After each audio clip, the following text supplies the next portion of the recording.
¿Qué es evaporador? Operación unitaria, de la misma intro que hicimos en destilación, en donde yo parto de una mezcla, a diferencia de destilación, donde acá tengo un soluto y un solvente, es decir, una sustancia volátil y otra que no lo es.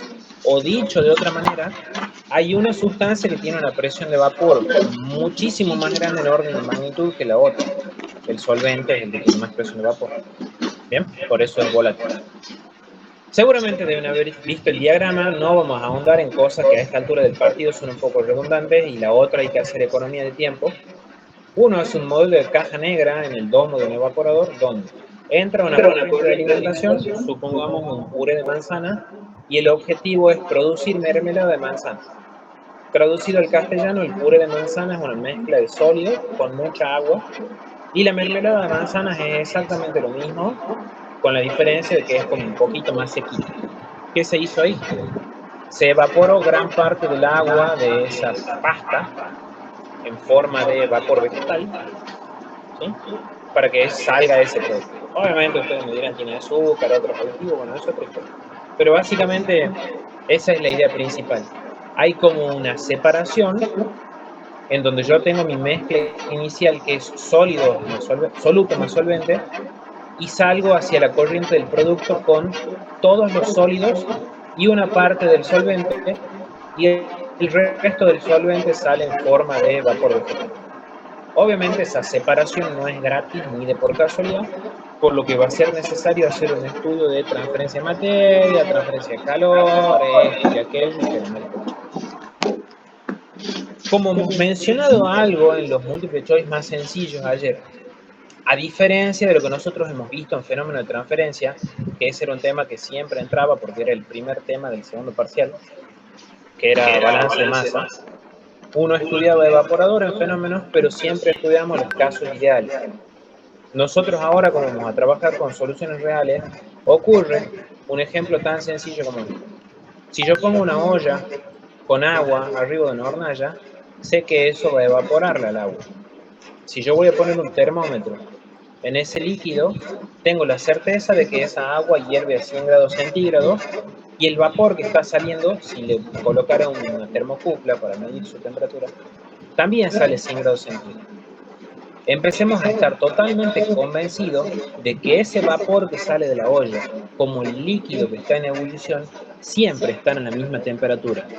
Mi vapor vegetal y mi producto siempre, pase lo que pase, están a la misma temperatura porque surgieron, nacieron del mismo lugar que es la olla, en donde se supone que están en equilibrio. Se supone. Recalquemos, se supone. Si nosotros vamos a un caso real, tengo la misma olla con la diferencia de que acá en lugar de tener agua tengo salmuera, una mezcla de sal y agua, y lo meto en la hornalla. En un caso ideal de agua pura, se supone que a nivel del mar el agua herviría a 100 grados. Si nosotros vamos a hacer el experimento con salmuera, exageremos un poco, la temperatura a la que va a ebullir esa mezcla no son 100 grados, sino que es un poquito más, son 102. Yo vengo y pongo un termómetro ahí y me acusa esa medida. Y acá, si colocara un termómetro para hacer de nuevo la medición, así como yo hice en el ejemplo de la izquierda de la pantalla, de la determinación de la temperatura del vapor, de nuevo, el vapor y el líquido que están dentro de la olla están a la misma temperatura, que es 102 grados centígrados. Y vos decís, bueno, ¿qué trae como colación lo que estás explicando acá? Que acá, esto es 100, y acá a la derecha es 102. Surge el concepto nuevo de la temperatura de saturación, que la temperatura de saturación es la temperatura teórica de ebullición del solvente puro. El agua en una olla abierta a nivel del mar debería hervir a 100 grados, que de hecho coincide matemáticamente con Tp y Tb cuando el agua es pura.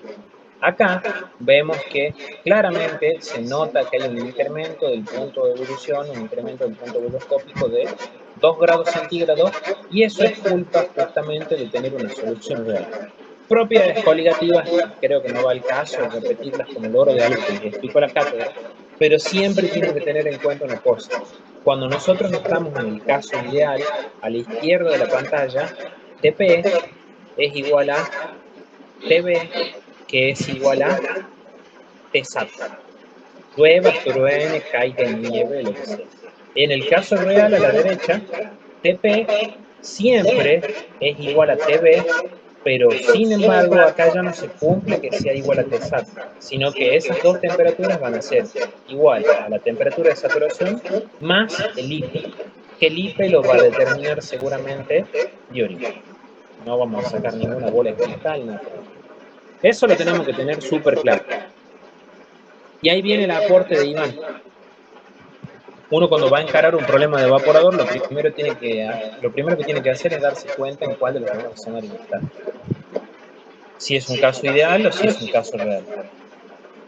No suele ser tan fácil darse cuenta de eso. A veces nos dan a pensar que es un caso ideal cuando no hay indicios de que haya una solución de hidróxido de sodio o cosas por el estilo. Casi lo diría como que es una regla que cuando nos hacen una advertencia que dicen que hay NaOH más agua, casi seguro que nosotros estamos en un caso ideal. Sin embargo, hay excepciones a la regla en donde hay suficientes datos numéricos para que lleguemos a pensar de que por ahí es una solución. No me quiero ir tanto al lado de la práctica, porque bueno, no es el objetivo de la clase, pero una de las primeras preguntas que hay que hacerse de evaporador es si es que estamos en un caso ideal o en un caso real. Después, la segunda pregunta que nos vamos a hacer, y la voy a dejar a medio responder porque no es la idea hacer práctica, seguramente nosotros cuando vayamos a hacer los balances de masa y de calor, nos acordemos que cada una de las corrientes tiene su temperatura, tienen su entalpía, y ahí va a venir la duda existencial de qué manera calculamos esa entalpía. Si estamos en un caso de un problema que se resuelve con Diuring o problema que se resuelve de manera manual. ¿Sí? Si me permiten hacer un mini croquis de los problemas de evaporador, hay un grupo que se separa en los casos ideales y otro, el de los casos reales. Y el de los casos reales están los que son de resolución de manera manual y los de resolución utilizando las tablas de Diuring. ¿Sí? Y los ideales, bueno, eso es siempre la misma historia, todo se calcula de manera manual. Vamos de nuevo. Las preguntas que hay que hacerse en evaporador. Yo tengo un caso ideal o un caso real.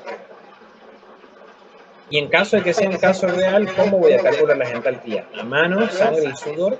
¿O tenga el caso especial de Diuring donde las cosas salen? No le demos más vuelta. ¿Sí? No sé si hay alguna duda, chicos. Si no, contesto. Bueno.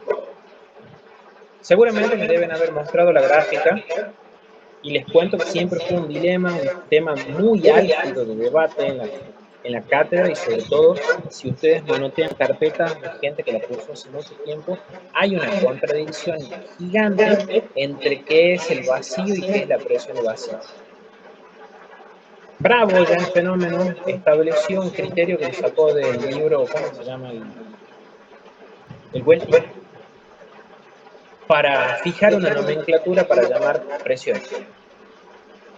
Si nosotros tenemos el cero absoluto y esta la presión atmosférica se determinaba, no sé si se acuerdan ustedes de fenómenos, con un barómetro, con B larga de balde, y a partir de esa presión, si yo medía para arriba, determino presiones manométricas, y si las mido con un vacuómetro, con B corta de vaca, de vacío, mido presiones de vacío. Se establece un criterio cuando digan los enunciados que hay una presión de vacío de tanto, a la atmosférica le resto ese valor y así obtengo el valor de la presión absoluta del sistema.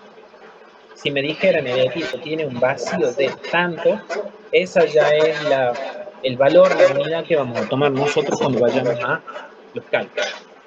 Porque yo les comenté ayer mientras nosotros estudiábamos múltiple choice de evaporador, así muy meramente, que es fatal no saber cuáles son las condiciones de trabajo del evaporador, cuál es la presión y o la temperatura a la cual satura el equipo. Y dijimos que normalmente esa presión suele ser menor que la atmosférica para que la temperatura a la cual satura el aparato sea menor que la teórica. ¿Por qué? Vamos a un ejemplo concreto. En la industria del jugo concentrado de limón o jugo de naranja, pero creo que se lo van a imaginar más fácil como el jugo de limón que exportamos nosotros como tucumanos. Nadie exporta el jugo así en bruto donde tiene alta cantidad de agua y poca de aceites esenciales. Estaríamos haciendo un flete de agua, que no es la idea, entonces se lo deshidrata un poco, se le baja la cantidad. Si nosotros lo pusiéramos a hervir en una olla destapada, eso se va a calentar hasta los 100 grados centígrados, capaz que un poquitito más, un poquitito menos, no vamos a entrar en ese barrio. Pero hay lo que se conoce una pérdida de propiedades organolépticas de esa sustancia, es decir, se degrada el olor y el sabor. No es la idea. ¿Cómo podemos evitar eso? Con ese recinto que hierva a una menor temperatura. Sería la técnica opuesta a la de la cocción de carnes en las ollas a presión. Esas ollas a presión trabajan con una presión manométrica superior a la atmosférica para que la temperatura de equilibrio sea mayor que 100 grados y se cocine más rápido, y obviamente son selladas primero para que no escape el vapor y segundo para que eso no se seque y seque. Acá pasa al revés. Nosotros trabajamos con un recinto al que se le practica vacío para que su presión de trabajo, que es sinónimo presión de saturación, sea menor y vayamos a una tabla de vapor como las que ya conocen en termodinámica, que me diga que la temperatura de saturación se hace más alta. Se los comenté a eso ayer, es fundamental no meter la gamba con los datos denunciados. Y otra de las cosas que le van a preguntar acá, ¿cómo carajo hago yo ese vacío? Ayer le puse un poco más de onda en refrescarles la memoria respecto al pie barométrico, que el pie barométrico es un aparato. Permítanme abrir otra ventana de Drive acá. Quiero hacer un comentario y toco madera que no se seque. Hace mucho que no me anda tan rápido el internet como ahora. No sé de qué. Se están abriendo hiper rápido los archivos.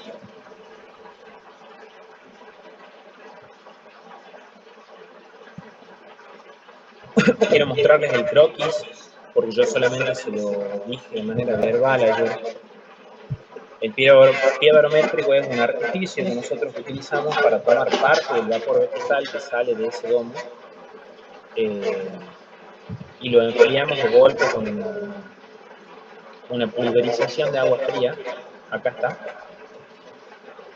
Tomo parte del vapor vegetal que sale de la calandria y les dije de una manera un poco irónica, es como que nosotros metemos un pedazo de manguera dentro de una botella de Coca-Cola dada vuelta, donde el pico de la botella de Coca-Cola está metido en un plato con agua. O sea, más bizarro que cosa.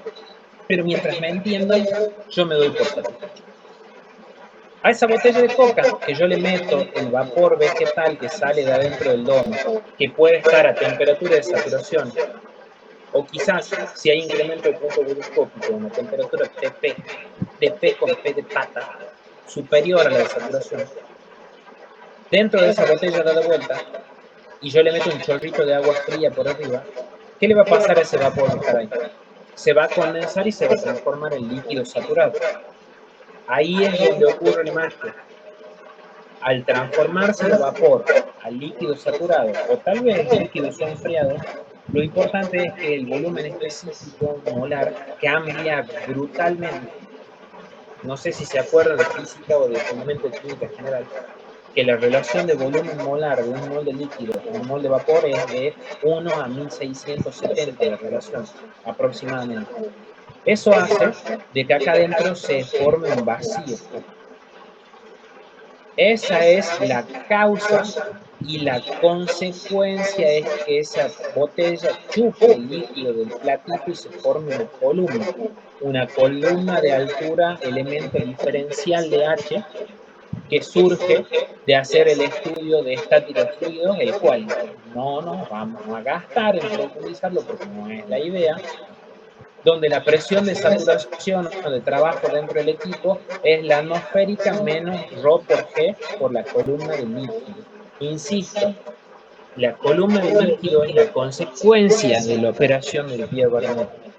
La causa es la disminución del volumen específico. ¿Y para qué hacemos eso? Ese vacío que se forma acá hace que esto chupe acá adentro y trabaje a una presión menor que la teórica. Disminuye, por lo tanto, la TSA. ¿Sí? ¿Alguna duda, chicos? ¿No? Ahí viene mi aporte. Yo les hice el croquis hace un rato y esta es una de las cosas que, bueno, lamentablemente digo tantas cosas por ser político, pero no las concreto. Quiero actualizar este apunte de evaporador haciendo ya una clasificación de problemas de la misma manera que lo hice con bomba, con el luteado, más desarrollada que lo que estamos viendo en pantalla. Habrá ejercicios en donde, obviamente en esos balances, las entalpías las tengo que saber calcular para poder resolver los calores. Habrá casos en donde las entalpías las vamos a tener que calcular al omo y otras en donde las vamos a sacar de la tabla de Youri. ¿Cuándo vamos a tener problemas de Youri o problemas tipo 2, como puse acá, donde aparezca la palabra mágica hidróxido de sodio? No le demos más vuelta. Eso volveremos a hacer hincapié, si Dios quiere, el jueves o viernes cuando hagamos parciales de evaporador, nos haremos esas preguntas. Hoy creo que no es motivo de discusión. ¿Qué más puedo aportar de esto yo? Es muy de la práctica hablar de los balances, sin embargo, me va a hacer falta en unos minutos para poder abordar los múltiple choice, donde hay un par de verdaderos falsos que son bien retorcidos. Uno, por supuesto, va a ser un balance total, lo mismo que hicimos en destilación, donde tengo una alimentación F y me genera mis productos, que son el vapor vegetal P. Y por otro lado, una cosa súper importante a recalcar, ese calentamiento que nosotros vimos en el diagrama este de acá arriba, no es gratis. Yo les dije que esa separación de alimentación en producto y vapor vegetal no cae del cielo. Yo tengo que hacer un aporte de energía para poder fabricar la mermelada de manzana evaporando el agua.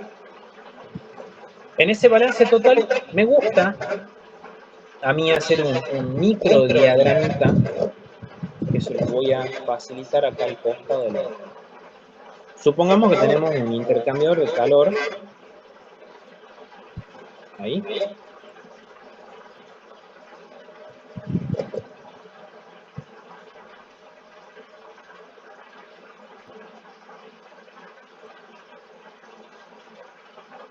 Mi alimentación F se va a separar en mi producto y mi vapor vegetal.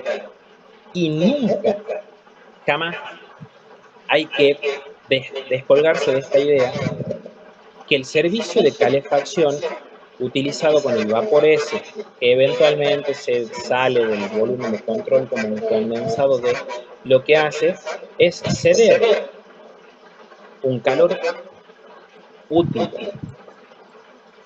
Ese calor útil es el que absorbe la corriente F para transformarse, pero fíjense que la corriente S nunca se mezcla con esto. Y yo aclaro esto, que acá hay un calor total asociado que puede ser igual al calor útil siempre que no haya un Q de pérdida. Este Q de pérdida a veces puede ser 0, a veces no. Eso dependerá de la balanza, cosa que yo traté de hacerlo lo más claro posible aquí. En mi opinión personal, como hoy no vamos a ver práctica, no tiene mucho sentido ahondar en estas cosas. No sé si están de acuerdo. Ya lo vamos a ver. Esto sí los invito a que hagan un print de pantalla de ese diagrama para que tengan en cuenta lo que ocurre. Ese diagrama vale siempre, más allá de que ahí haya una transformación real, perdón, separación real o una separación real. ¿Bien? Luego, podemos ir bajo ciertas condiciones a suponer que yo quiero graficarlo esto en el diagrama. Y acá, justamente como les dije, una de las primeras preguntas que nosotros tenemos que hacer a la hora de abordar un problema de evaporador es darnos cuenta si tenemos un caso real o un caso ideal. En función de eso voy a utilizar un diagrama o el otro. Curiosamente, lo que nosotros hemos visto en fenómeno de transferencia y también en termodinámica, y hagamos la advertencia, la termodinámica para ingeniería industrial, porque los chicos de química sí ven muchas más cosas que nosotros. A nosotros nos enseñaron el diagrama de la campana de Andrews. El diagrama 3, donde la campana de Andrews es, bueno, como está dibujado acá, ahí, que me permite ver la división de regiones donde acá andan los líquidos, acá andan los vapores y acá andaban los gases. En fin, todo el lado izquierdo eran los líquidos saturados y los lados derechos los vapores saturados. Nosotros en este diagrama podemos decir, partimos de una mezcla F que normalmente está a una temperatura de un valor menor que el de saturación. Yo voy a empezar a hacer el puré de manzanas cuando las manzanas las saco de la heladera. La heladera está más fría que 100 grados. Y esa alimentación la meto en una olla donde la hago hervir y tanto mi producto como mi vapor vegetal están a la misma temperatura. Y de hecho, como no hay incremento del punto glucópico, esas dos temperaturas a su vez son iguales a la temperatura de saturación. Temperatura de saturación que coincide con la isoterma, por supuesto, que también coincide con la isobara de presión de trabajo, que se supone que es la que nosotros debemos conocer como punto de partida, cuáles son las condiciones con las que trabaja nuestro vapor. Yo veo sobre toda esa isoterma la evolución de cómo se calienta F para generar mi vapor B y mi producto P. Y acá abajo, esta transformación para que el vapor vegetal llegue a esta otra grilla es porque absorbió un calor latente lambda B. Atentos a la nomenclatura para no meter la pata de confundirnos con nuestro vapor de calefacción S, que está a una presión de saturación PS, que no es PSAT, guarda con los subíndices, que normalmente cede su calor latente lambda S hasta salir como condensado D. Siempre, pase lo que pase, cuando se condensa esa corriente, entrega un calor total, un Q sub T, que suele denotarse como, y digo no es regla porque hay casos excepcionales, S por lambda S, es decir, solamente cede su calor latente, pero a veces ese calor total es igual al calor útil o a veces no. Cuando el calor de pérdida es nulo, el calor total es igual al calor útil, que como yo les mostré en el diagramita hace un rato, en el ICQ, es igual al Q, pero si no, no. Ahora, vamos a mostrar la limitación que tiene esa gráfica. Si nosotros estuviéramos trabajando en un...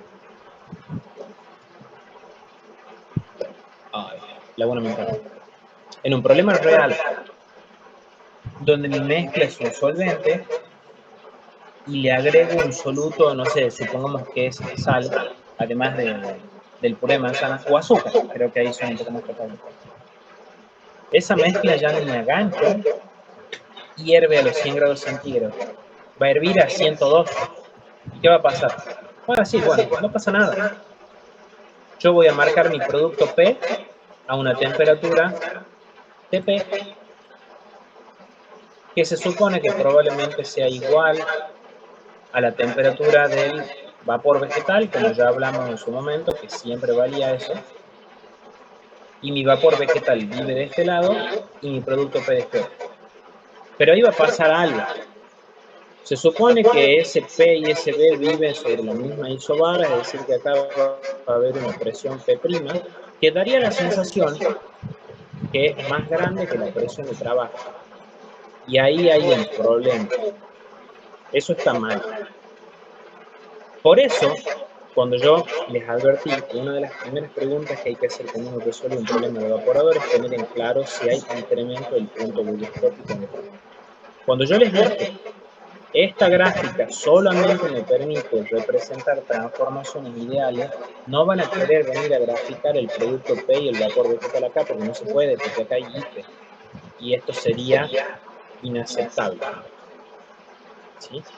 No se puede utilizar este diagrama en los ejercicios de Turing, siempre IP, como quizás un caso en donde no necesariamente sea de hidróxido de sodio y agua, pero que me digan, hay incremento en punto microscópico, no sé, de Juan de los Palos.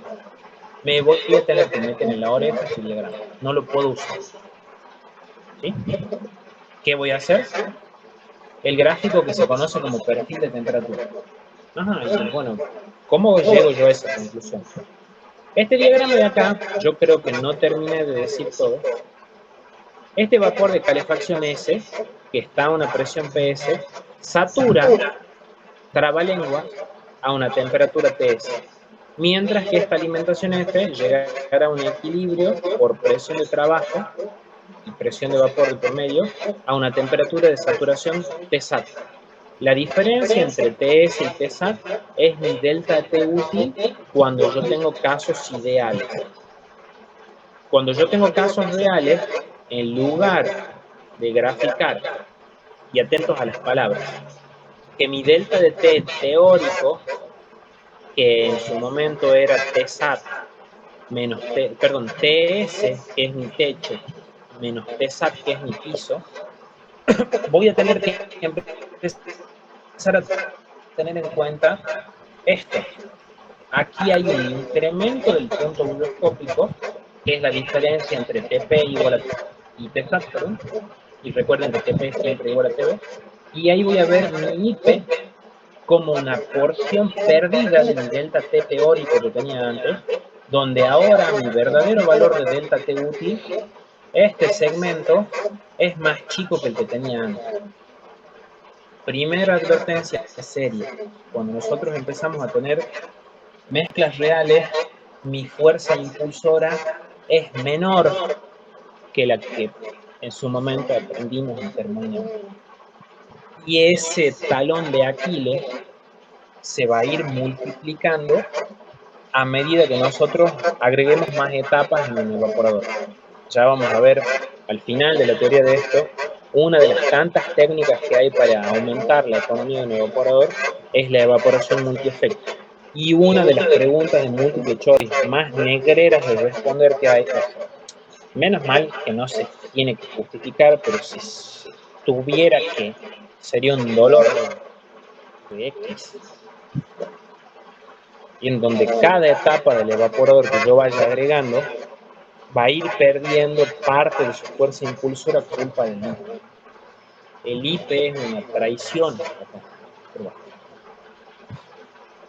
Vamos a otra de las ecuaciones que obviamente le vamos a dar más importancia cuando estemos resolviendo la práctica, que es la ecuación de diseño del evaporador, y esta la vimos cuando estudiamos ICQ en fenómeno de transferencia. Obviamente abordada desde otro punto de vista.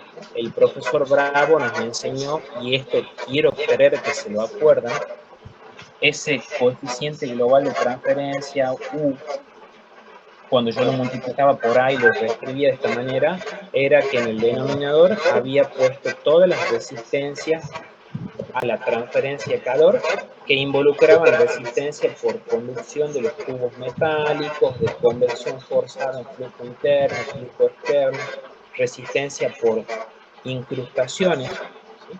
De tal manera que yo puedo ver una ecuación similar a la ley de Fourier que nos enseñó el profesor en transferencia de calor, donde ese calor es fuerza impulsora sobre resistencia, y si lo planteo de otra forma, el calor útil transferido es coeficiente global de transferencia por área de intercambio por fuerza impulsora, donde la fuerza impulsora, ya les dije, hay dos casos, el ideal de arriba y el teórico de abajo, donde ayer a la tarde-noche, ya era noche, hemos visto un caso que decía que cuando yo incremento el vacío en el evaporador, me permite disminuir el área de intercambio del equipo. Y es cierto, porque si nosotros, más allá de que tengamos un caso ideal o un caso real, si manoseamos la presión de trabajo del evaporador bajándola, la TSAT disminuye y tarde o temprano TP se va a hacer más chico. ¿Cuánto más chico? No vamos a indagar en eso. Pero va a terminar a la larga incrementando mi delta T útil. Y si el calor útil era constante por hipótesis, eso me permite a mí bajar el valor de A. Y claro, ya Bravo nos enseñaba que había distintas formas de mejorar los intercambios de calor. Si aumento el delta T, medio lo puedo hacer más chico el área. Si lo conectaba en contracorriente en paralelo, el delta T no era el mismo. Obviamente eso ya no nos van a tomar ahora, pero estaría bueno que conecten los contenidos de los dos materiales. ¿Estamos? Cosas que podrían tomarles mañana, más allá de los autoevaluativos. Es como que hay un 50 y 50 entre qué puede ir al autoevaluativo y qué puede ir al parcial. Yo no quiero dar ninguna verdad de esto, porque por supuesto me puedo llegar a equivocar, pero hay un 50 y 50 de que ley de Turing y estas gráficas se las pidan que las redacten tal cual están las diapositivas que les dieron a ustedes. Confiaría más en las palabras que hay ahí, porque yo capaz que a veces me voy de mambo escribiendo mis apuntes y hay palabras que a ellos les suenan feas. Pero póngale mucha pila a esta parte de teoría de cómo Turing, mediante su regla que descubre que hay una proporcionalidad entre el incremento del punto buroscópico y la concentración de sólidos, que ya se les dije ayer, si Iván pudiera hacer una gráfica que fuera de su... Ah, mira, vos su Power, ¿cómo lo ha hecho en el piso? ¿Cómo hizo? Porque no había paquete de fotocopias de eso. Sí, en el pizarrón no me ha explicado. ¿Y cómo ha hecho con regla de Turing? ¿Qué ha puesto? No sé si ha puesto esa mano, la verdad, no sé, me parece que me supo el dato. Bueno, en fin. Yo tengo mi apunte final acá, que ya se lo voy a compartir. Miren lo que quiero, cuál es la moraleja de lo que quiero transmitir. Yo en este apunte final, que es con el que yo rendí, fíjense que tiene un montón de errores, un mamarracho, no es que esté tan mal, pero bueno. Acá hay muchas cosas que yo saqué del libro y me voy por las ramas y se hacen muy largos. Acá están las dos gráficas de Turing con la mejor sintaxis de lo que saqué de OpenTop, tanto por el primero como por el segundo. Yo prefiero quedarme con este apunte del resumen, que ven que están ya pasadito en limpio, en donde la primera gráfica, la única interpretación que nosotros sacamos es ver cómo saco el verdadero valor de la temperatura de ebullición de mi mezcla real, es decir, el valor de TP, si yo ingreso con un valor teórico exacto. Reflotemos una frase que ya hace mucho no la usamos y bueno, creo que sí, Martín no estuvo en eso. Ay, Joaquín tampoco. Cuando yo veo una gráfica de sistemas cartesianos, en el eje horizontal tengo mi variable independiente, en el vertical la dependiente, y acá estas rectas se conocen como curvas o parámetros, donde esas curvas son la fracción de sólido de mi producto. Yo les dije que si entramos con un determinado valor de temperatura de saturación, veo cómo la temperatura real a la que hervir un producto se va a ir incrementando a medida que se incrementa la fracción de sólido. Por eso les dije que uno podría desprender una gráfica, que es lo que estoy marcando a la derecha de la pantalla, en donde veo que hay una correlación. No estudiamos el grado de correlación, ni tampoco es lineal, no es mi intención, pero sí darme cuenta que si yo aumento la cantidad de sal en la salmuera, cada vez va a hervir a mayor temperatura el agua del pollo. Nada más. Esa sería la regla de Turing para el primer caso. Y para el segundo, la gráfica me permite a mí hacer determinaciones de la entalpía directamente conociendo dos datos. La fracción de sólido y conociendo como mi curva parámetro las temperaturas. Se supone que la temperatura TP yo la voy a conocer siempre porque la saqué del paso 1 de la gráfica anterior. Es muy de la práctica. ¿Y van eso vale solamente para el hidróxido de sodio o...? Nosotros vemos el caso de hidróxido de sodio. En O el sea, esa Jacobi, gráfica es solamente para esa sustancia, digamos. Sí. A ver, hay abacos para un montón de mezclas, pero nosotros nos enseñan solo eso. Bien. ¿Está? Y no sé si se acuerdan, 3 carillas atrás, había un par de ejemplos en donde uno tenía que lomearla, de calcular de manera manual supuestamente la entalpía del producto, de la alimentación y del vapor vegetal. Yo estoy viendo, según esta gráfica, que puedo sacar 2 de las 3 entalpías. Pero ¿y qué onda la del vapor vegetal? La del vapor vegetal, esa siempre hay que lomearla, hacerla a mano. Y fíjense que acá aparece una cuestión un tanto polémica. La entalpía del vapor vegetal va a depender lo mismo que las otras entalpías de la temperatura de referencia. Y vos dijiste, Iván, ayer en uno de los tantos multiple choice decíamos que era la misma acta, tomar la temperatura de referencia que sea, supone que los balances me da todo igual. En los balances se da todo igual. Pero las entalpías de manera individual se ven directamente afectadas por la temperatura de referencia. ¿Y qué valor de temperatura de referencia voy a tomar? Yo los problemas de evaporador tipo 1, que son los que no son de Yuri, tengo que encomendarme a Dios y la Virgen para ver qué valor de temperatura de referencia voy a tomar para no meter la pata. Eso lo vamos a practicar cuando hagamos práctica. Pero cuando nosotros tenemos casos de Yuri, ahí ya no tengo que renegar. ¿Por qué? Porque Yuri tomó como referencia 0 grados centígrados para hacer la determinación de esto. Y me ahorro una mano. Con una mano en el corazón, si hubiese una chance de elegir qué temas rendir en el parcial, los problemas de evaporador tipo Turing, más allá de que sean largos, ¿no? Son sencillos porque siempre son un camino lineal, no hay muchas cosas que pensar. La temperatura de referencia ya baja por decreto presidencial, sin uso irónico. Yo ya sé que a las entalpías las saco de gráfico, a TP los saco de gráfico. Lo único que hay que tener cuidado es no meter la gama con cuál es la presión de trabajo, si hay vacío, P de vacío y nada más. Es mucho más sencillo que un problema de evaporador de esos tipo 1, como yo les dije, en donde es una timba, calcular las entalpías, qué temperatura de referencia tomo. Soy muy fanático y crónico de hacer comparativas entre temas.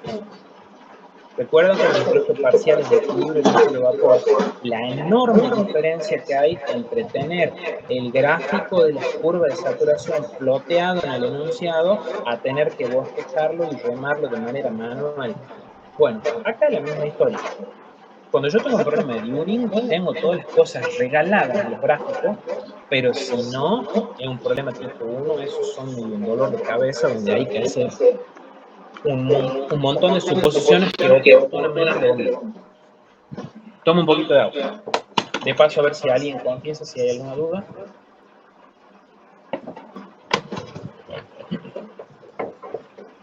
Si no, continúo. Por último, dentro de lo que normalmente alcanzaba como teoría para ir a rendir el parcial, íbamos a estudiar economía del evaporador. ¿Qué es la economía del evaporador? Un parámetro, creo que todo el mundo ya cursó acá organización industrial, o si no lo está haciendo, si es que no están rindiendo en estos momentos. Uno de los famosos KPIs que nosotros podemos tener en una empresa, no sé, el PAN, el TIR, no sé, la tasa de renuncia de los empleados, qué sé yo, algo que describa una característica de interés de la empresa. Acá pasa lo mismo. La economía del evaporador me dice, no sé, cuánto vapor vegetal produces en función de cuánto vapor de calefacción te bardeas trabajar. Y no es que hay un número que te diga si es menor a 1, mayor a 1, es bueno o malo, no. Así el número suelto no te sirve de nada. Solamente sirve cuando uno va a comparar dos evaporadores.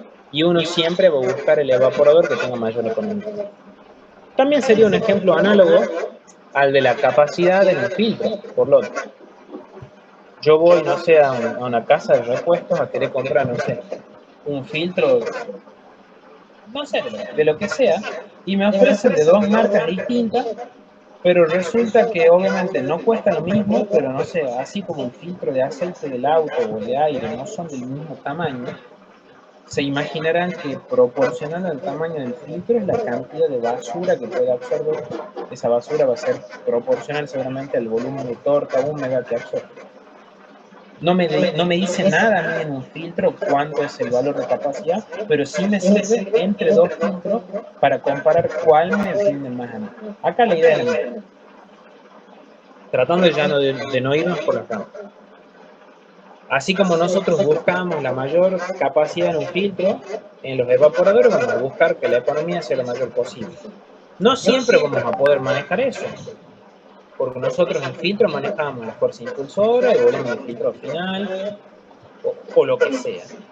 Acá en evaporadores como que está muy cerrado todo, tengo las puertas trancadas, no puedo cambiar la cantidad de vapor vegetal, ni las temperaturas, o eso es lo que nosotros creemos. Les doy un ejemplo. Si yo tengo que elegir entre dos evaporadores, a ver cómo se los paso a esto con un ejemplo.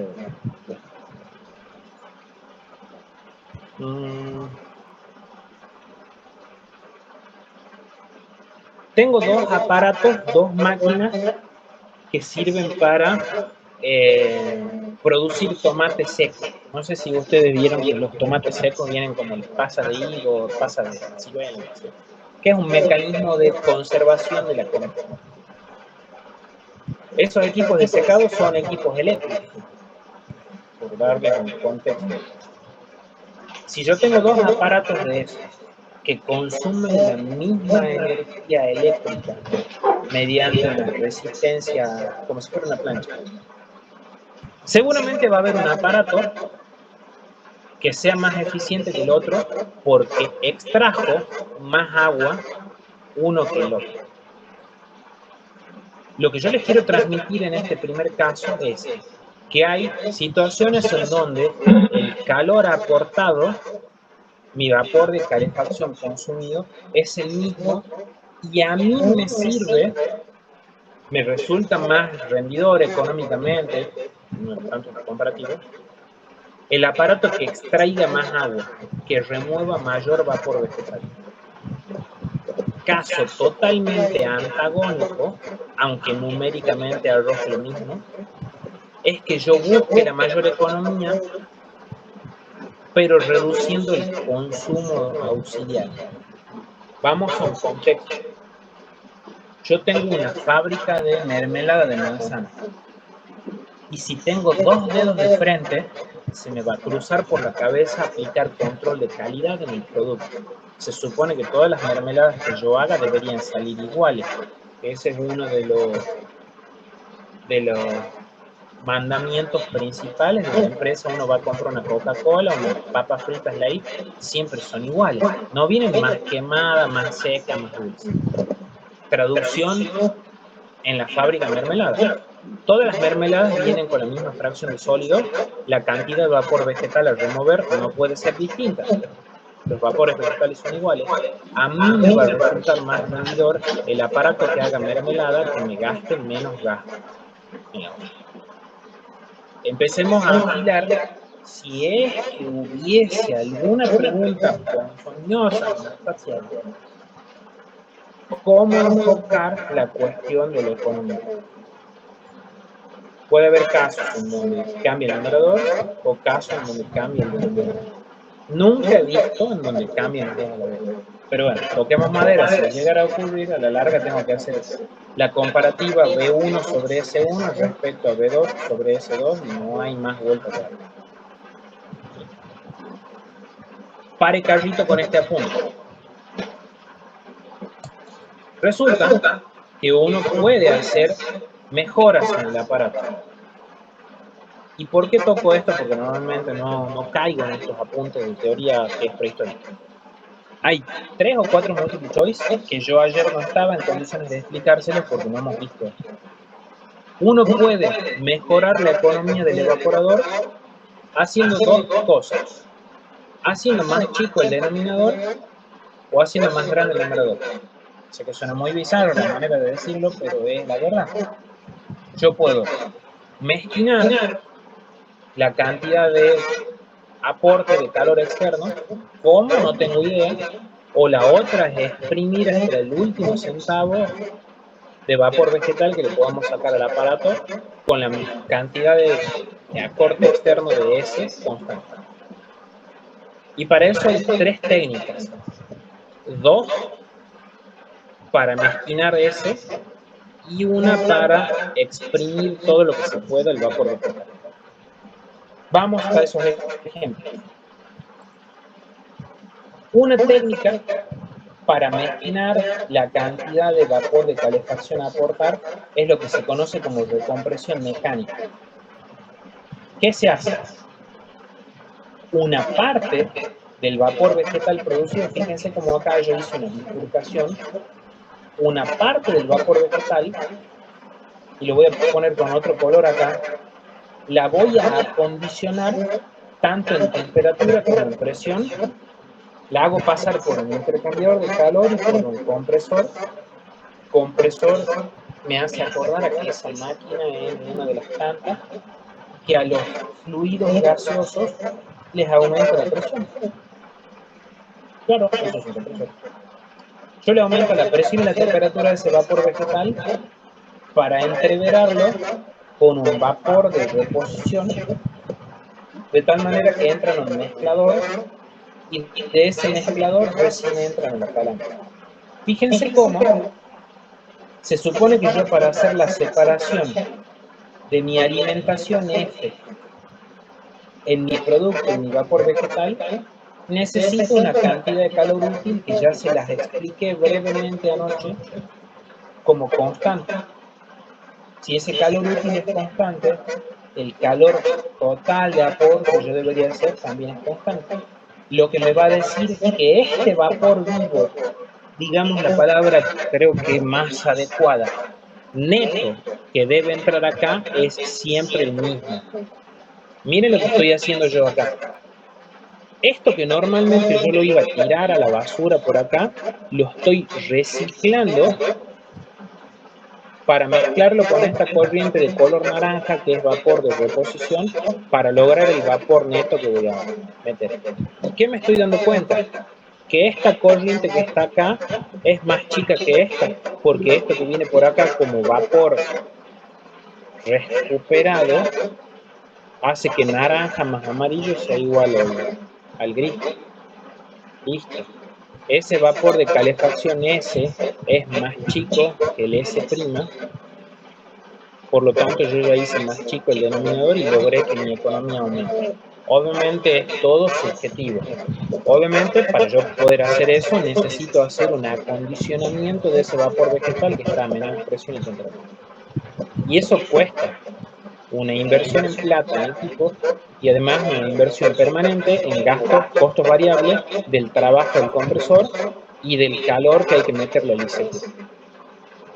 Eso seguramente tiene como ventaja que como nosotros vamos a trabajar con sistemas en donde puede haber una demanda variable, no es lo mismo fabricar mermelada en verano que en invierno. Yo lo acelero el compresor y le meto más calor al ICQ y puedo ir regulando la cantidad de demanda del vapor vegetal y todo lo que sea. Esas serán sus ventajas. Y las desventajas son la inversión, hay que comprar el compresor, el ICQ, tiene más mantenimiento, claro. Nadie hizo una acotación acá, pero fíjense que acá yo hice un ICQ y lo taché y lo dibujé con portaminas acá. ¿Por qué lo cambié de lugar? No sé si se acuerdan de termodinámica, cuando uno veía turbinas y compresión isentrópica y todo ese chiste. Cuando uno va a comprimir un gas, tiene que tener en cuenta que el título tiene que ser lo más alto que se pueda al final de la compresión para que no se formen gotas en los álabos del compresor, y es lo mismo con turbinas. Yo tengo que garantizarme de alejarlo todo lo que se pueda de las condiciones de saturación previamente con un ICQ, o sea, mandarlo a ese vapor vegetal bien caliente antes del compresor. No vaya a ser cosa que cuando se comprima se condense y me haga pelota los álabos de la aparato.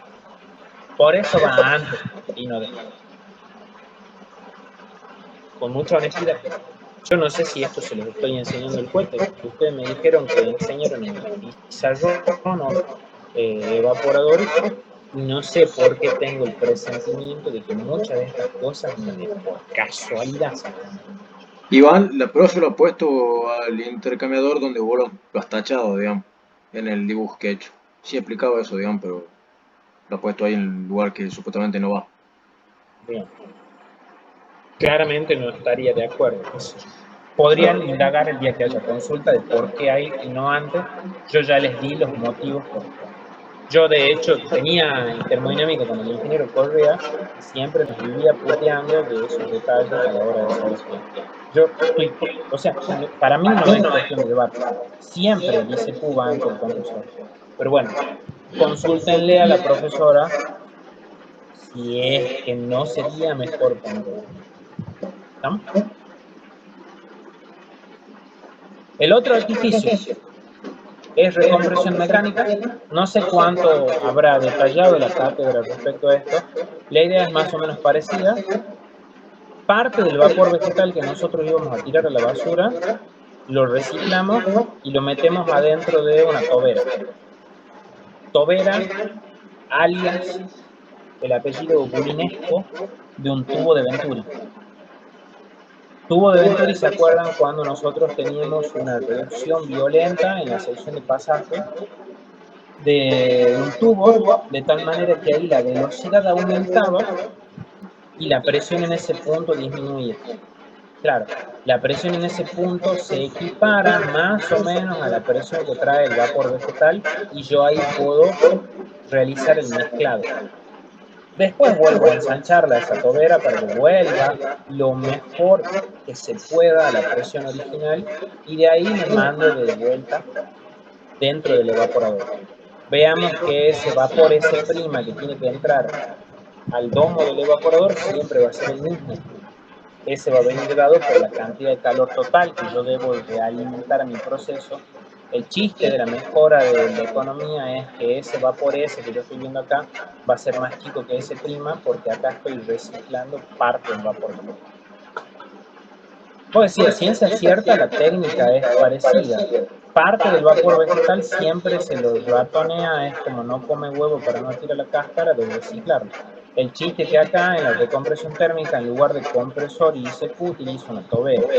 Obviamente la tobera es 1000 veces más barata que el compresor, que el ICQ, no requiere aporte de trabajo ni de calor y menos mantenimiento.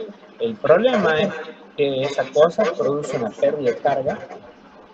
Y segundo, que esa tobera o tubo de Venturi tiene realizado un cálculo de la sección de pasaje entre este punto y este punto, o sea, sección chica y sección grande, de tal manera de poder hacer un ajuste tal que la presión en el punto 2 sea lo más parecida a pesar.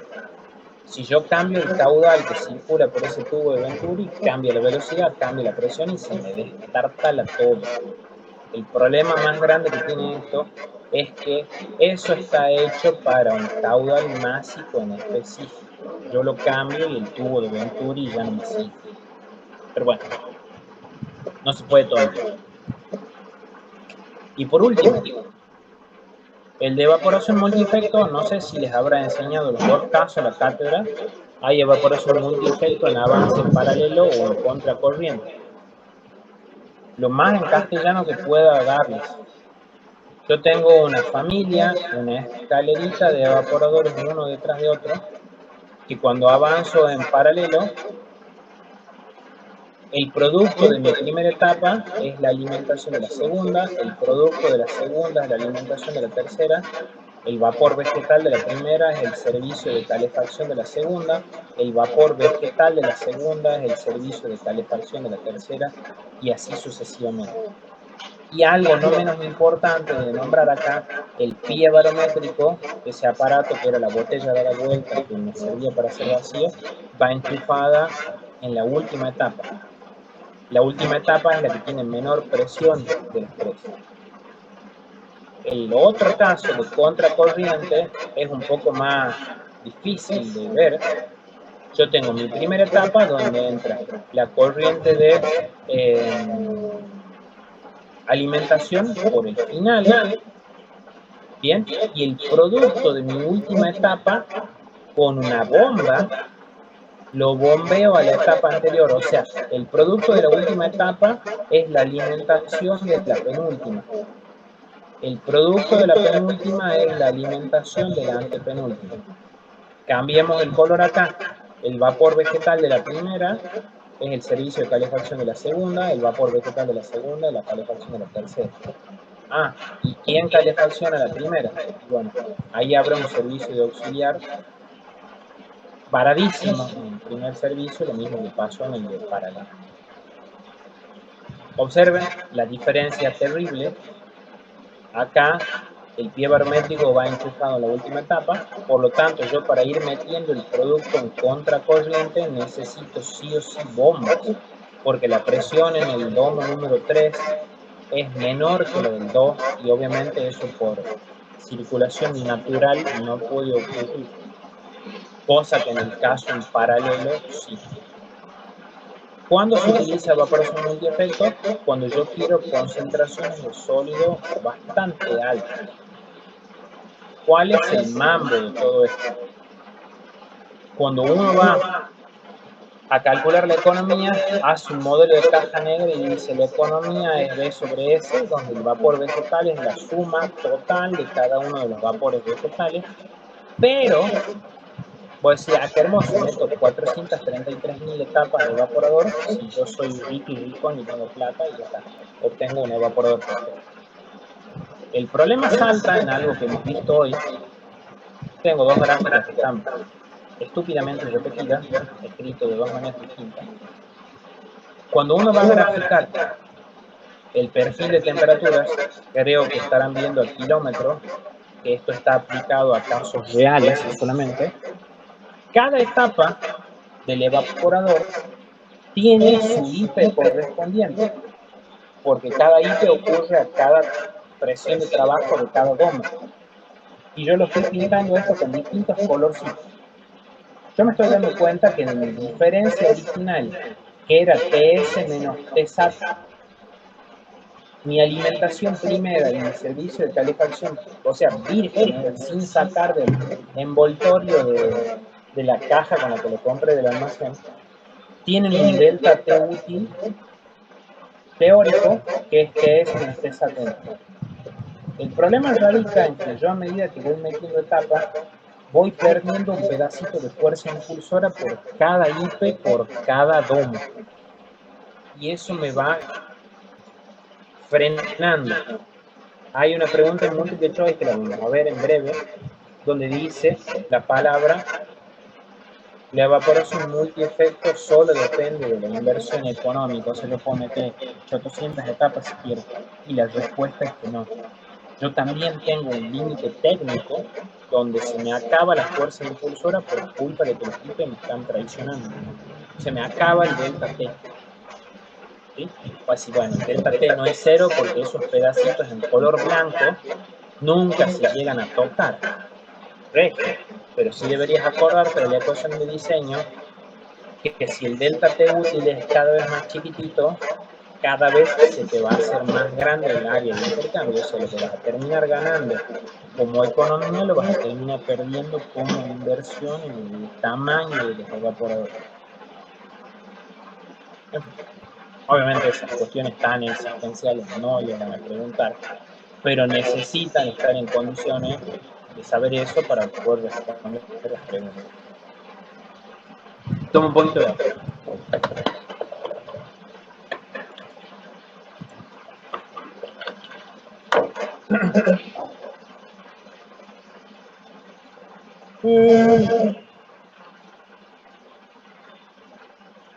¿Qué preguntas me quedaron colgadas de evaporador?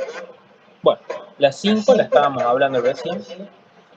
Si yo hago más vacío, baja el TSAT, aumenta el delta T útil y se hace más chica. ¿Qué más quedó pendiente?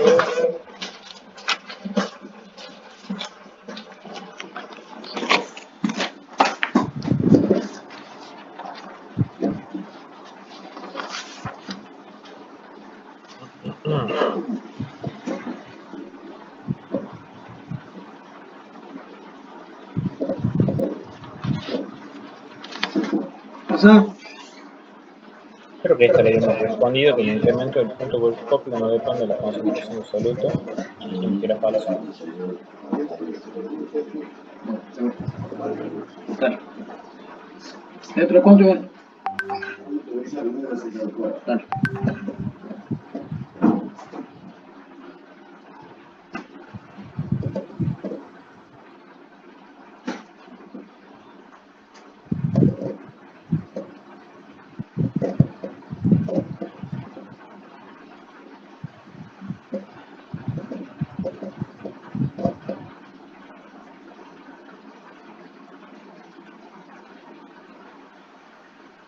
Acá sí, ¿no?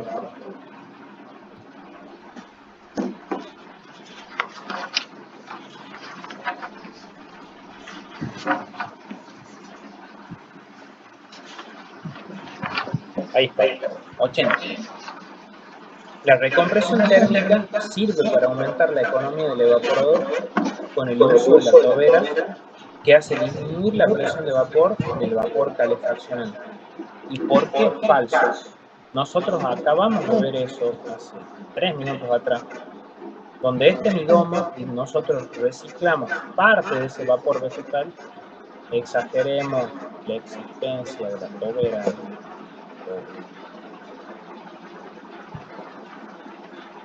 Y esto lo enchufamos ahí. Esa es una parte X por el vapor vegetal, porque el resto, bueno, se va 1 menos X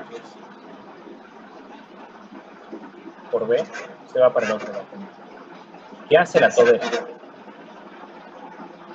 Hay una reducción de la sección de pasaje, aumenta la velocidad, la presión en ese punto es cierto que baja, porque hay un aumento de velocidad, principio de Bernoulli. Pero la presión con la que entra el vapor de calefacción S adentro de la calandria sigue siendo el mismo. Es PS. Yo no lo puedo tocar ni en pedo eso. Ese PS es el que tiene asociado una temperatura de saturación TS y bueno, en mi campana de Amber ya saben qué es lo que hace. Yo hago nos llamamos de algo, un jiquirimixi acá afuera con la tobera para entrever parte de eso, pero eso ocurre solo acá, que no tiene nada que ver con el verdadero valor de movimiento. Claro, yo la tobera la aplasto acá, pero acá vuelve a su sección original. Acá dice hace disminuir la presión del vapor calefaccionante. No, PS no puede cambiar. Eso es falso. Si cambia PS, cambia PS, cambia lambda S. Y ahí estamos contaminados. Iván, en lo que habíamos visto recién, no decía que PS disminuye hasta P saturación para que Claro que S acá hay una PS prima que termina siendo más chiquitita que PS, pero eso es por las pérdidas de fricción. Pero suele ser despreciable eso. que siempre va a ser constante PS. Sí, por una cuestión de balance. No, o sea, toda la razón del mundo que en la práctica eso no va a pasar. Pero por una cuestión de balance térmico, PS no puede cambiar porque TS no puede cambiar, porque lambda S no puede cambiar, porque yo después voy a multiplicar ese lambda S por S, trabalenguas horroroso, y eso es igual al calor total, y ese calor total después es igual al calor útil. En la mayoría de los ejercicios te dicen si F, P, P, XP, XF, son todos constantes. Yo puedo tocar PS y a veces no se puede, porque si yo quiero mantener constante el calor útil, también lo va a hacer el calor total. Y si yo el calor total no lo puedo cambiar, lambda S no puede cambiar, por lo que TS tampoco y PS tampoco.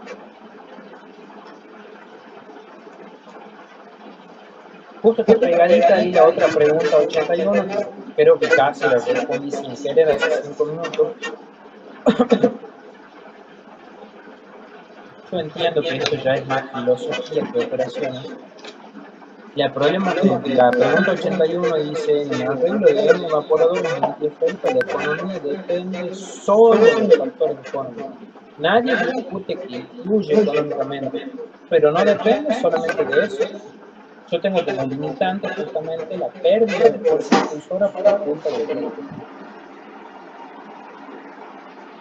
Sí. A ver, lo acabamos de ver.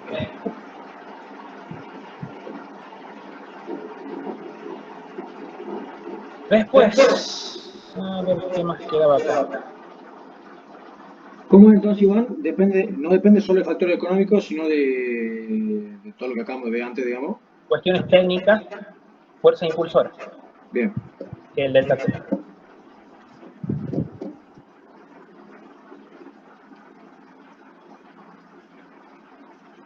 La mayoría de los que quedaban ya eran de secado.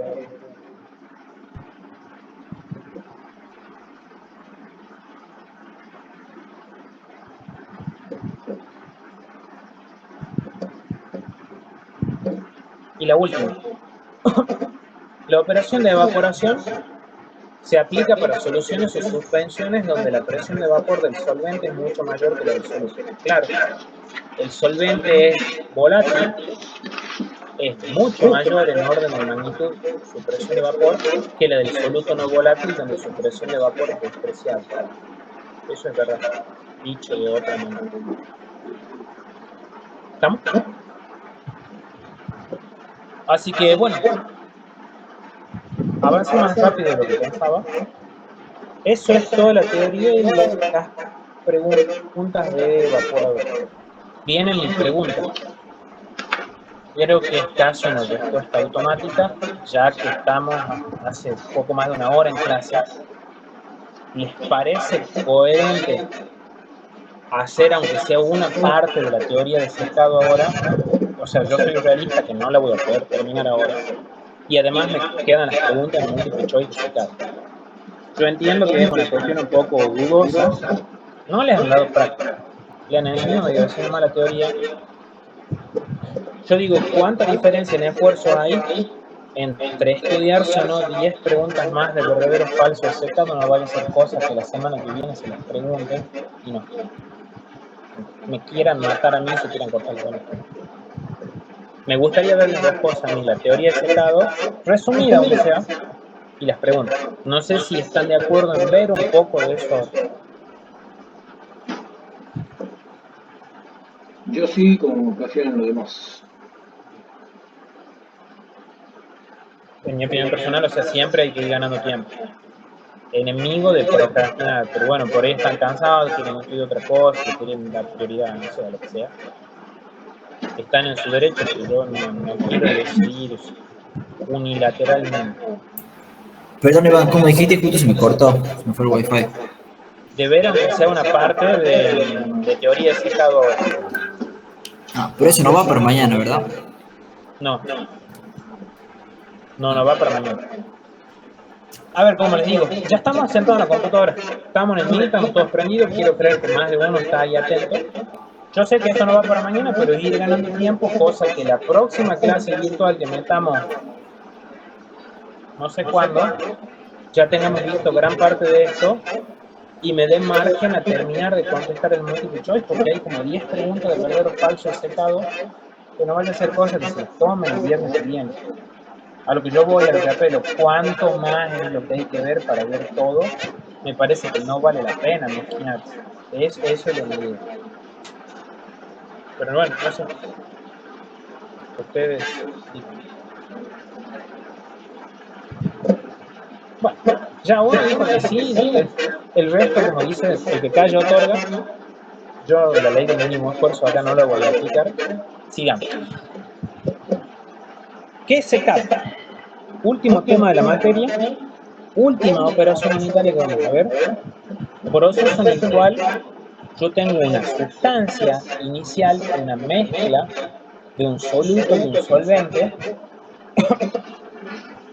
valga la redundancia, puede ser un sorongo de barro, una bola, que después se va a transformar en un ladrillo. Una mezcla de soluto que es tierra y solvente que es agua. De hecho, a ver, el vocabulario de los jugadores que ahí participan en el partido son los mismos que en el evaporador. Hay una tabla que yo juego, no soy de la timba, ¿no? Pero me gusta usar las palabras de esa jerga, que es muy popular que toman un cuadro comparativo, como ya se lo han hecho en el segundo parcial, comparando técnicas de separación de lubriador, de cetamín y de maricoche.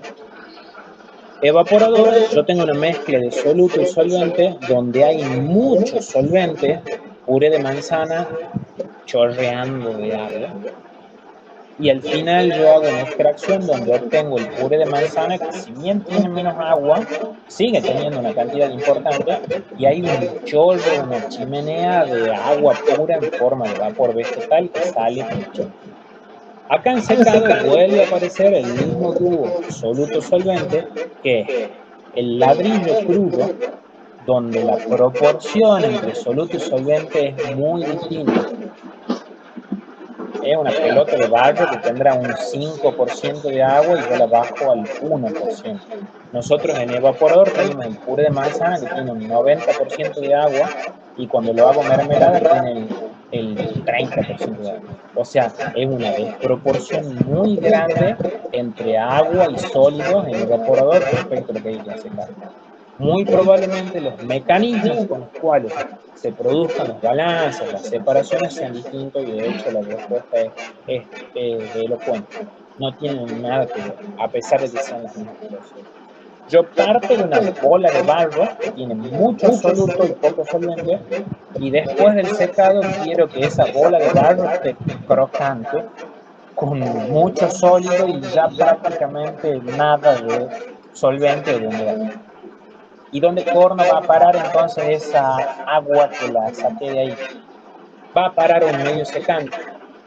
Me gusta mucho el dibujito este. Yo tengo una pelota de tierra, una maceta, que tiene agua. Tiene agua hecha en forma de charquito arriba. Lo más que lo que me salga. En forma de una humedad superficial, es decir, una humedad que no está ligada al suelo. O sea, de la superficie está alevosamente para afuera. Que si yo fuera el medio secante, que en el 100% de los casos que nosotros estudiamos es una corriente de aire, supongamos que yo pongo un ventilador de pie en la galería de la casa y acabo de baldear el piso de la galería porque el perro apaga.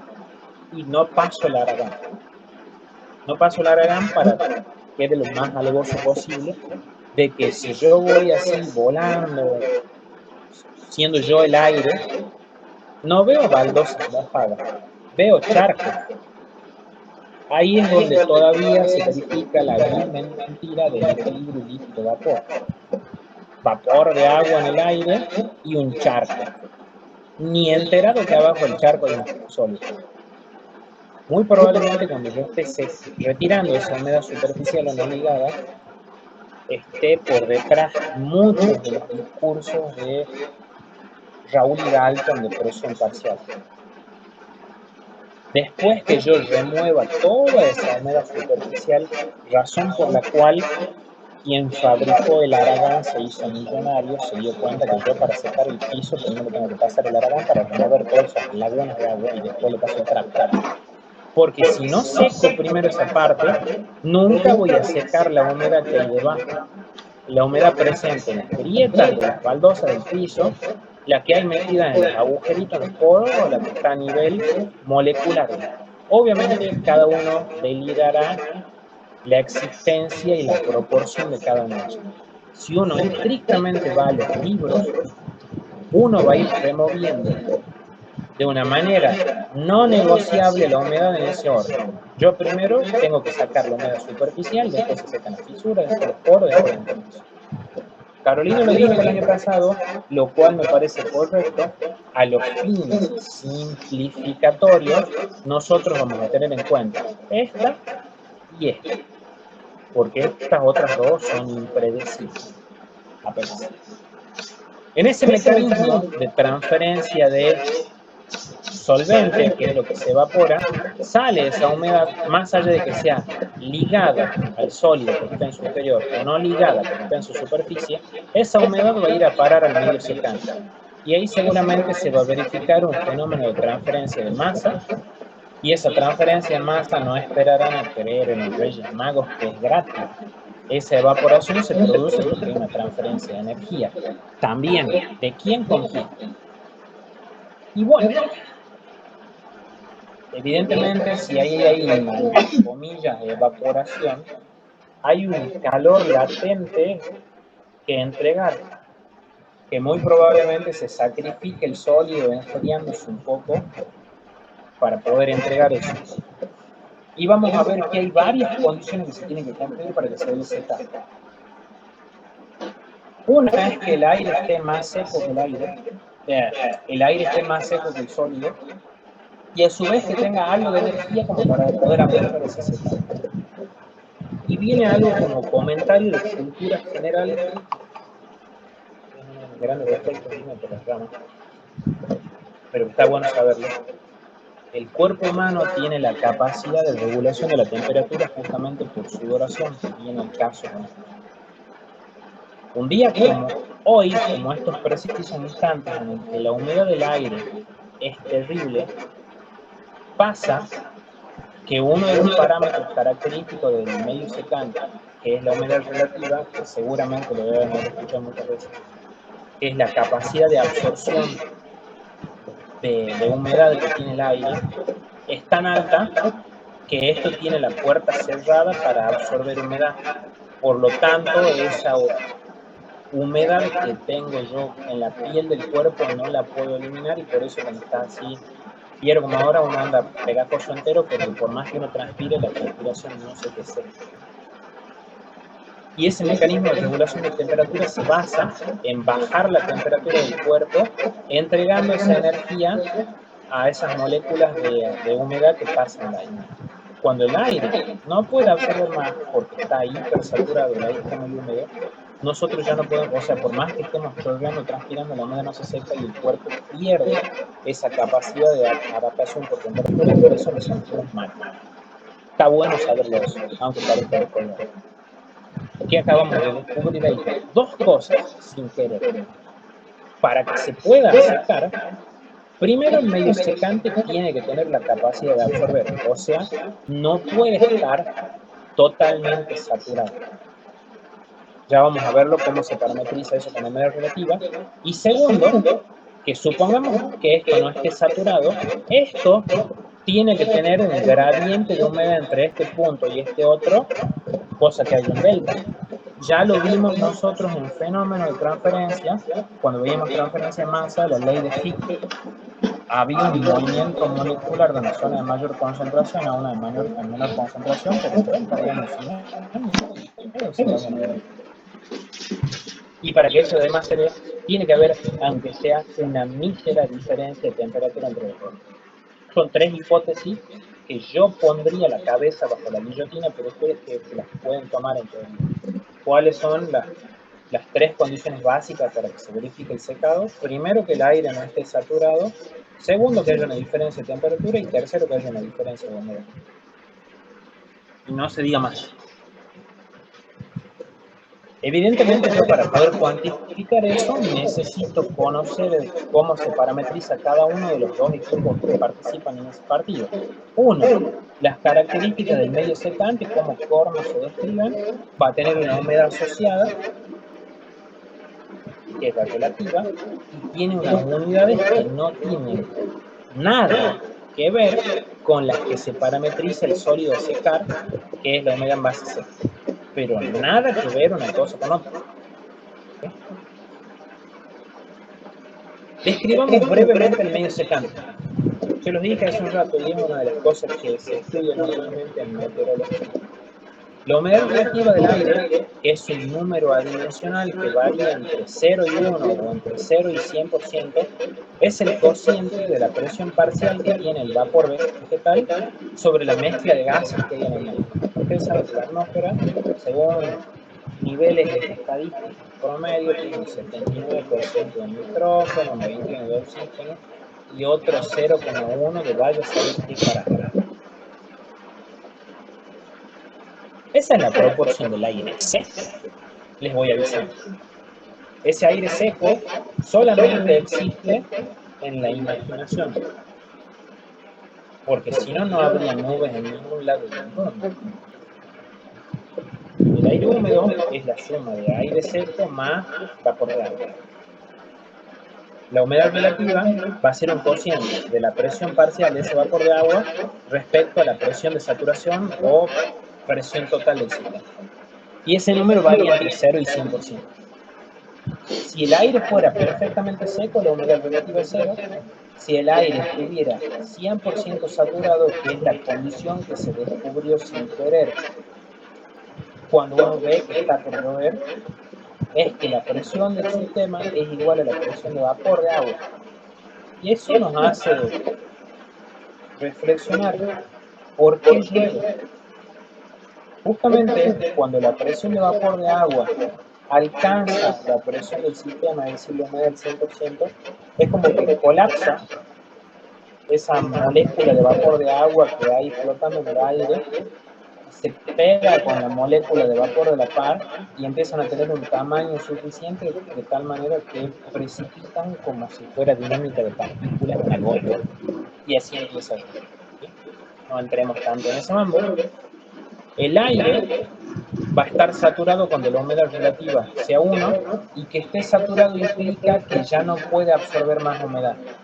O sea, vamos con el contraejemplo, yo nunca voy a poder secar cuando la humedad relativa sea 1. De ahí se desprende la condición para secar, la humedad relativa debe ser menor al 100%.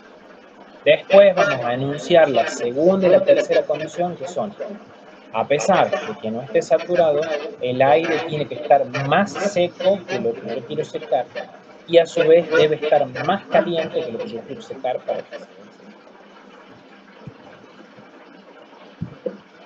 Yo fui a rendir final oral y uno de los temas que me toca a mí del segundo parcial fue justamente esta parte de secado, que es la influencia del medio secante en la humedad mínima teórica. Y empecemos con mi ejemplo favorito para que después tenga coherencia el gráfico. Nosotros tenemos la galería abierta a la circulación de aire en la casa y tenemos una mesa. Vamos y buscamos 4 platitos comunes de eso. Y en uno pongo azúcar, en el otro harina, en el otro hierba y en el otro, no sé, cemento. Y obviamente dije, lo pongo bajo la galería, cosa que si llegase a llover no le dé el agua. Y los dejo un mes ahí afuera, tirados a la vera de luz. Tiro un mes por decir un tiempo excesivamente considerable para poder decir que alcanzó el equilibrio, el sólido en la nieve. Y yo vuelvo y digo, durante todo ese mes el aire tuvo una humedad relativa promedio, no sé, 50%. Cada una de esas sustancias va a tener una curva parámetro que relacione la humedad relativa del aire con su humedad en base seca, es decir, kilos de agua por kilo de sólido seco, kilos de agua por kilo de harina, kilos de agua por kilo de azúcar, kilos de agua por kilo de cemento, bla, bla, bla. Si yo voy a un aparato que me permita a mí determinar cuánto vale la humedad en base seca, que en realidad no existe, sino que eso es una determinación indirecta, el azúcar va a absorber una cantidad, la hierba otra, la harina otra y la bolsa de cemento otra. Esos distintos valores son los valores de humedad en base seca, de equilibrio o mínima teórica. Piénsenlo así. Si en algún momento, no sé, me olvido una bolsa de azúcar de 50 kilos en la vereda de la casa y le da la lluvia, supongamos que tampoco que le llueve tanto porque si no se disuelve y se chorrea por la vereda y se nos escapa, se humedece un poco esa azúcar y digo, bueno, lo voy a dejar que se seque por el aire. Debería tener en cuenta que si, por ejemplo, esta curva predijo ese valor, tener siempre en claro que ese sería el mínimo valor de humedad que yo podría alcanzar a secar con un aire de esa calidad. Por eso es la cantidad mínima teórica o de equilibrio. Si yo quisiera esa azúcar secarla más que eso, bueno, voy a tener que utilizar un secador, no sé, por lanzallamas, ultrasónico, lo que sea, pero ya secado con el aire no se va a poder. Ese es el límite técnico, el límite donde se me acaba la fuerza impulsora de decir, bueno, yo ya no puedo secar más porque el aire no puede absorber. Esos puntos son los puntos de equilibrio entre cada una de las sustancias y el aire. ¿Bien? Hay una pregunta en multiple choice que me adelanto al responderla porque me parece prudente hacerlo. Dice, esa humedad mínima es única, al igual que la humedad crítica.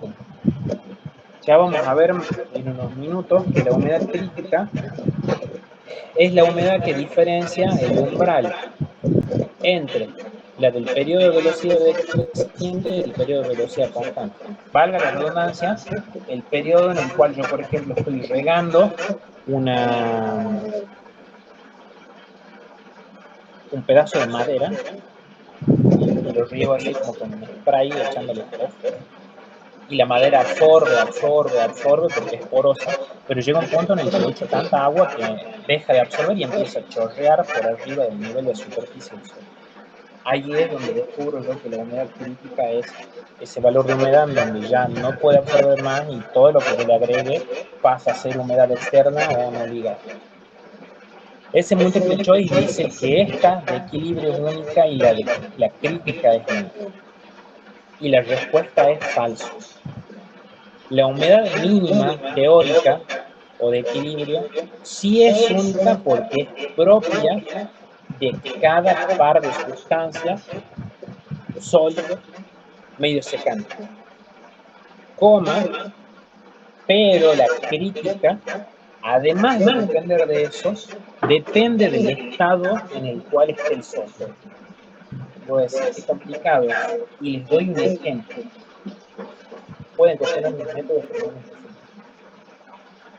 Yo tengo una tabla de madera, una tabla de filo, X, ahí cuando apilada con todo. Y voy a la carpintería y le pido al aserradero que me regale un poco de aserrín de la misma máquina con el que estuvo cortando esa tabla.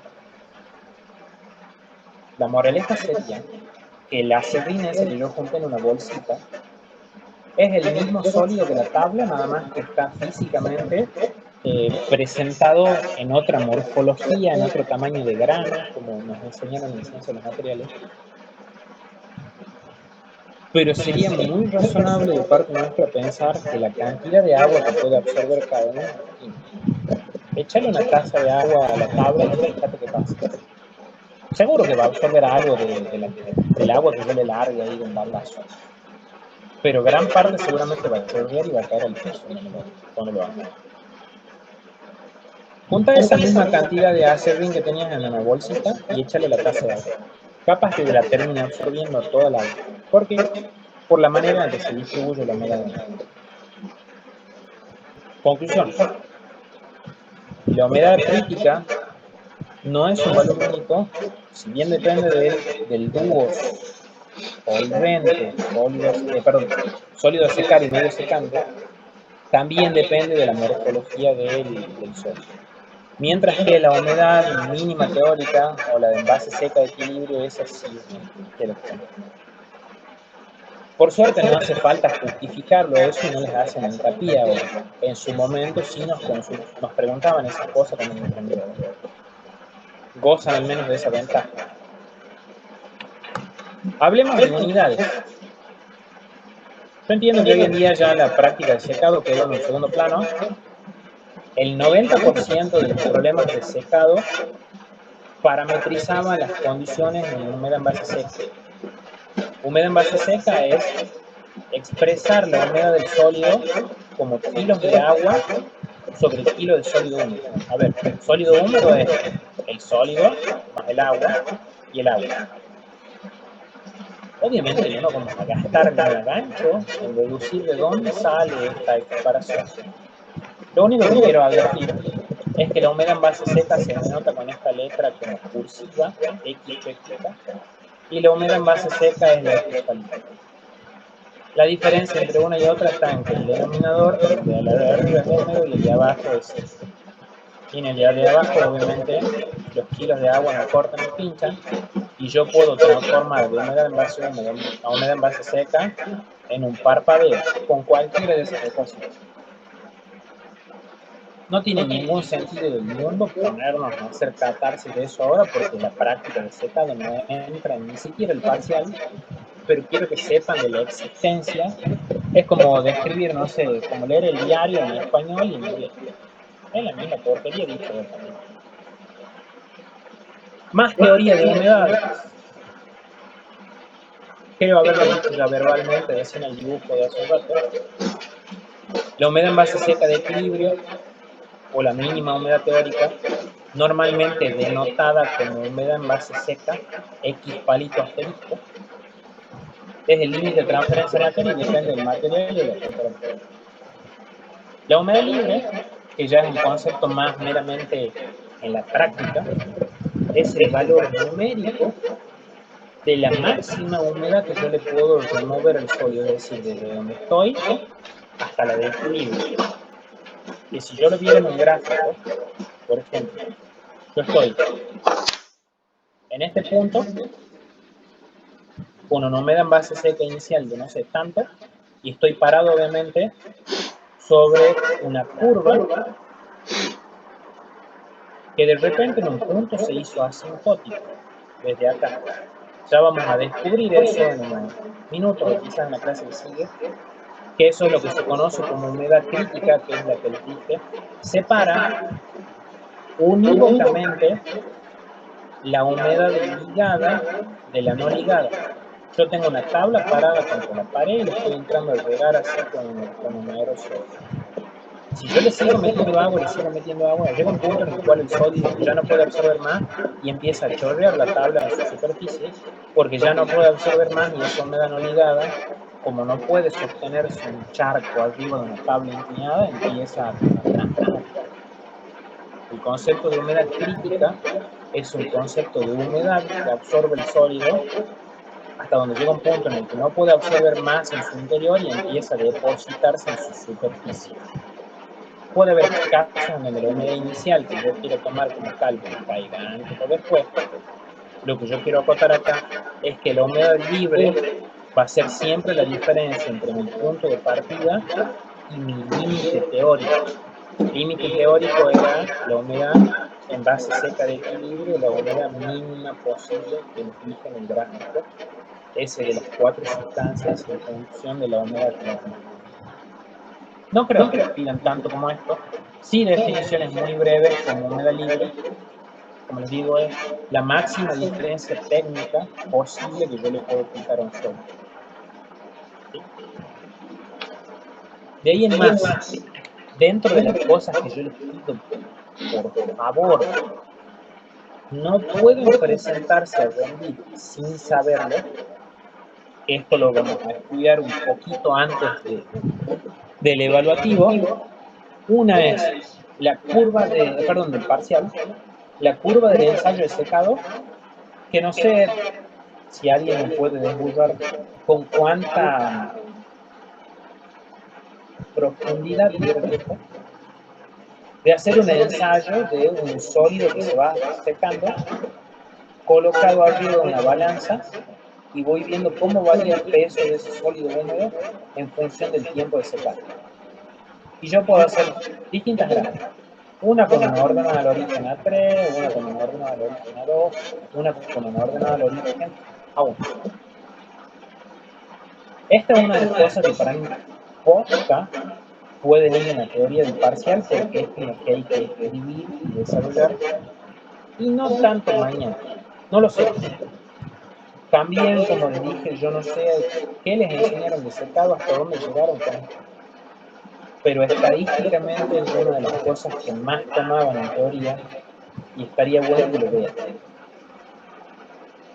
Otra de las cosas que le vamos a poner mucho énfasis, que era una cosa obligatoria de saber en los exámenes finales, es el ensayo de planta piloto.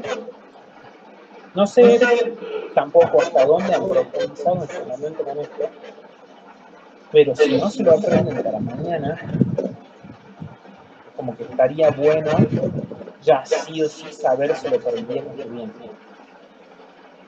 No está acá, pero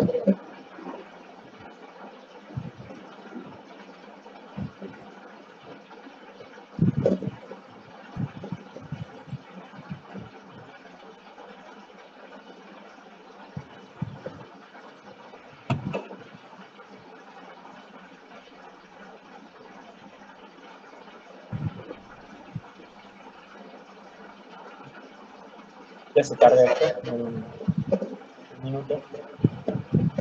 Yo se lo voy a compartir a esto ahora en live para que hagan el esfuerzo de leerlo para mañana. Como digo, no creo que se lo tomen mañana, pero sí para la semana que viene. La moraleja del ensayo de planta piloto de filtración, como ya se lo recalqué durante todo el tercer parcial, es un experimento de laboratorio en donde uno hace un ensayo de filtrado a caída de presión constante. Hacemos 3 ensayos en realidad. Uno con una caída de presión, no sé, de 15, otro con una caída de presión de 20 y otro con una caída de presión, no sé, de 25. Y el final del chiste es que uno esperaría que más allá del valor de caída de presión que tome, todos los cálculos nos den exactamente el mismo alfa y quizás el rango. Y lo que nosotros descubrimos al hacer ese ensayo, vean que acá está todo el preámbulo, con el loro, con todo el procedimiento matemático, los errores que uno puede llegar a cometer. La conclusión es que nosotros encontramos que hay 3 valores de alfa para los 3 ensayos. O sea que toda la vida hemos vivido en una terrible mentira de que alfa era constante, que la torta era incompresible. No pasa eso. Las conclusiones son que justamente alfa varía. Lamentablemente no podemos encontrar una expresión matemática que nos permita encontrar el valor de alfa.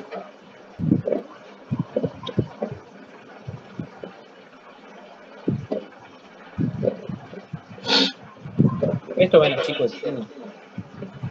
Por eso no me quiero matar ahondando en estas cosas. Ellos ven torta compresible, nosotros.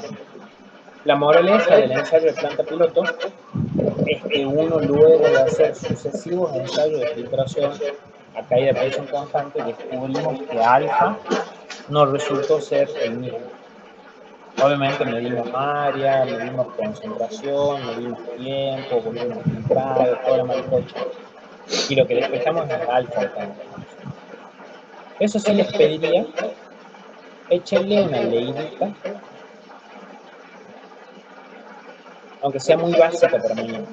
No creo que para mañana, pero por las dudas,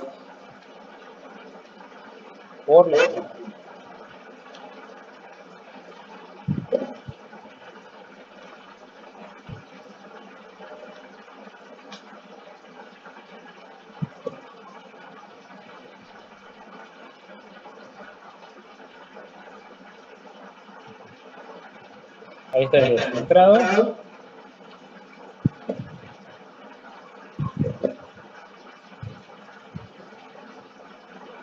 Y ahí está el secado. ¿Estamos? Así que bueno, creo ya que es suficiente por hoy. No creo que les esté entrando más teoría en la cabeza. Les pido por favor estén atentos al WhatsApp a ver cómo continuamos con el tema de las clases presenciales, que hay que hacer parciales a quemarropa. No sé si es que vienen algo más mañana o pasado. Ya lo charlamos a eso en el WhatsApp.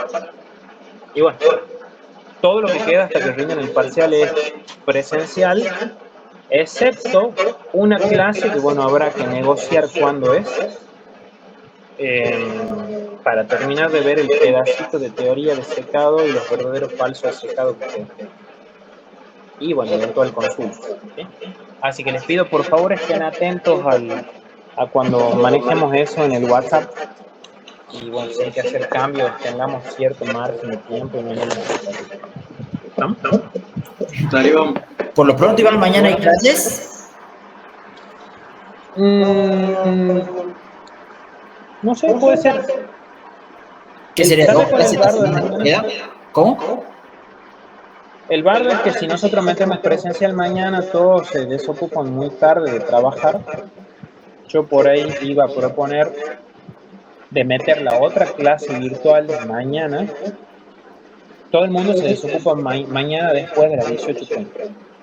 Esa es la verdad. Yo ya me empecé a acordar de memoria los tiempos.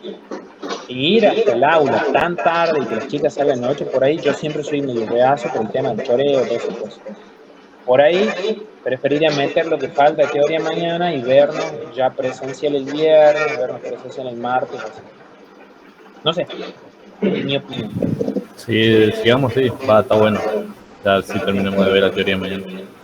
Y ya el viernes vamos y reventamos todo lo que haga falta con el parcial que hicimos. Iván, sábado no habría clases. Pregunto nomás, ¿no? Bien, No. dale. Bueno, estén atentos al WhatsApp y vemos qué onda. ¿Vale? Dale. Dale, Dale, vamos. Gracias, chicos. Gracias. gracias. Éxitos. Chao, chao.